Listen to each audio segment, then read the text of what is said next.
Welcome to the studio at That Nerd Show. I'm Marcus Blake, and we are doing virtual film interviews from the Lake County Film Festival. And we are speaking with director Jennifer Sharp.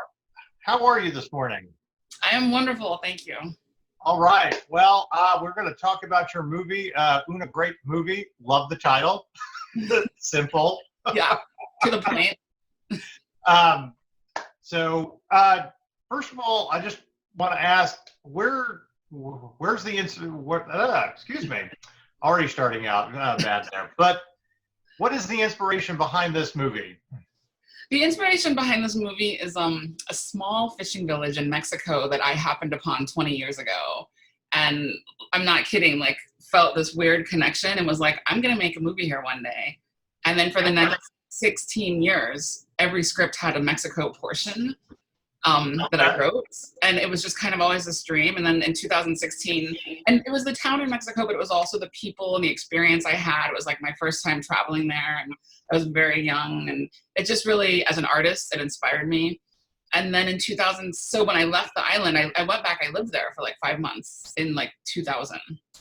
And when I left the island, I told everybody, one day I will come back and make a movie here. And in 2016, I had not made that movie yet, but I've been wanting to. And I just realized, you know what? Like, I've been saying the same thing for 16 years. So I guess that means I'm like clinically insane. So I better make a change. So in 2016, I took my life savings. I called all my credit cards, raised the limit. I had, between all of that, I had about $100,000 I could spend. I moved to I went back to the island in Mexico, and I said, I'm not coming back till I've made this movie. And that's how it was made. Nice. Story of every great film that's made, it feels like. I mean, I feel like the best films made, you know, have that kind of story behind it. So love the film. And I'm always interested in films that kind of have what I call a little indictment on Hollywood. That, you know, they're money people that don't really understand the creative process and can't leave well alone. Was that kind of intentional, like your own little way of just saying, I'm the artist, you should listen to me, just give me the money? It was my frustration of like being in this industry for 20 years. And literally those things happened to me. And when I started to write it, I originally only wanted to write a movie about a Black woman traveling in Mexico for her lost love of 10 years ago. And that was the movie, that was it. And as I started making the movie, the Los Angeles portion came to mind as more of a safety net to kind of comment on it in case something went wrong. And so I kind of wrote that whole Los Angeles portion off the cuff as I needed it, without any thought as to what I was trying to do. And it wasn't until the whole movie was edited together and I saw it that I was like, oh my God, this is 100% my story.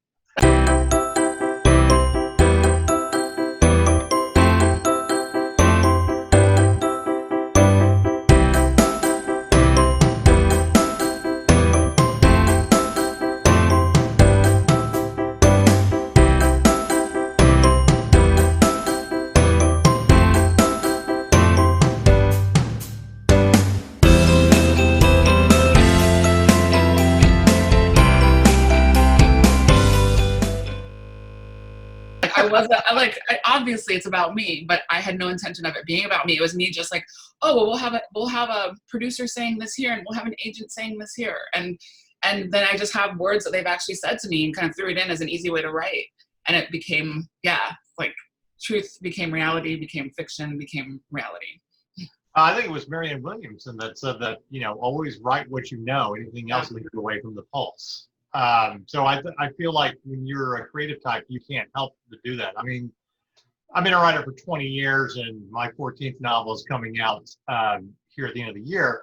And I'm kind of the same way about, no, it's about the creativity. I don't want to listen to corporate people tell me it has to be this and that, you know, because it isn't always about the money. Or Hollywood, well, we'd like to do a script, but we want you to do this. Like, no, this is my story. I know the best way that it should be told. And it's really the audience that decides whether it's good or bad, you know. So like I said, I mean, it's just, you can't help but tell your own story sometimes, you know, with what you're doing. Yeah. Great movies, the landscape is always it's its own character. We're a huge John Ford fans, so I his landscapes in all of his classic films were always kind of a separate character. What is it about this place in Mexico, I mean, that really made it kind of like its own character in your film? Yeah, and it was a character in my film. I mean, that's actually the most important thing about the movie to me, is Mexico, the people in Mexico. And it's just my passion for like showing things that are different. And really what Mexico did for me, like the honest thing is, like when I was a young Black American woman traveling in Mexico, I had this crazy experience in Mexico where there wasn't the racism I was used to. And in the United States, I was told as a Black person, I should be able to dance, I should be able to play basketball. Why do you talk like you're from England? Why do you, like, just constantly bombarded with what I should be and what I wasn't? And I was used to that because I grew up that way. And it's like, but it's this common, like never really comfortable in your own skin. And then I got to Mexico and like, they didn't care. Like they called me negra. They call you negra. They call you Black, but it's not the way they call you. It's like, it's just a whole different thing. And suddenly I was like able to shut down everything I was supposed to be and just be myself. Right. And it was a really amazing experience for me. And that's why I'm like, being there changed me. And it was the people, it was the relationships. It was just the way I had never been treated that way before.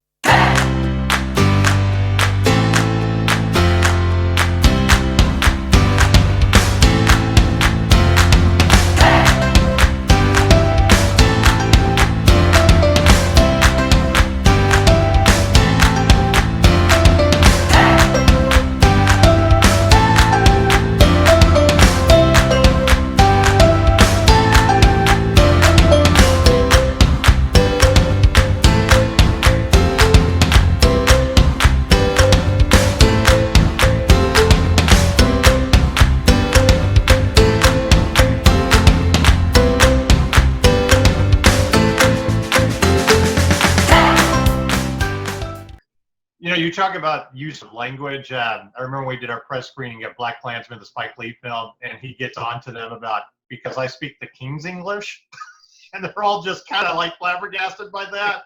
Yeah.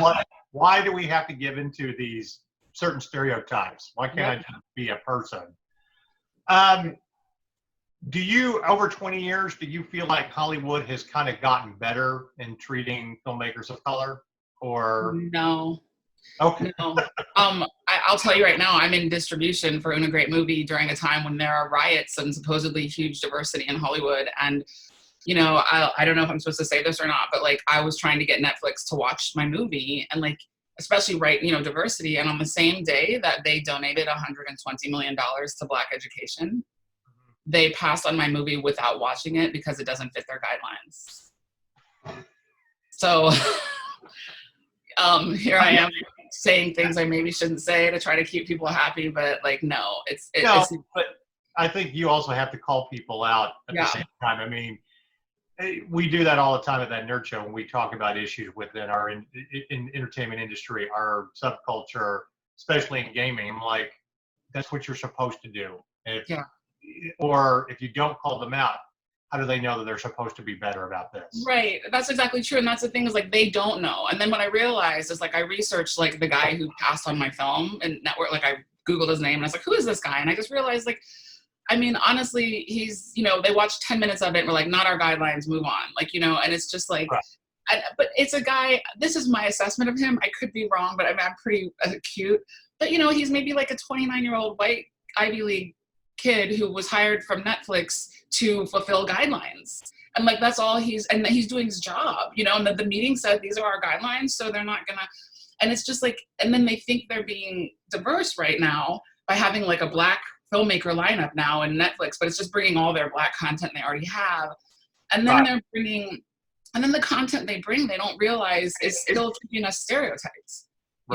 Even if it's a really good movie about Blacks or about Mexicans, generally now that Hollywood is embracing diversity in Black films, you're still going to see something in that movie about the hood, about an injustice, about a struggle, about hip hop, or about immigration, about border control, about, like, and they think they're being diverse, and they might even be really great movies, but as long as we're all still shown in our boxes and in our places, that's not diversity. But like you said, like, how are people supposed to know? Like, I've been confronted with this my whole life. That's why I make a movie like Una Great Movie that actually bursts stereotypes subliminally, because I'm, Yeah. All right, we got one last question for you. The toughest question you're going to get. If you could, from within the nerd universe, have a weapon of choice or a superpower to fight the forces of evil, what would you choose? I would be invisible. Invisible. Always. I've always wanted to be invisible. There's so many things you could do with invisible, because you could even fly, because you could get on an airplane, and then you could really understand what's on people's minds and stuff like that. Invisible is my superpower. Oh yeah, figuring out what makes people tick. Oh yeah, great answer. Well, it was a lovely movie. Good luck with it. I hope more and more people get to see it. Thank you. And yes, I loved how Mexico was kind of its own character. So thank you.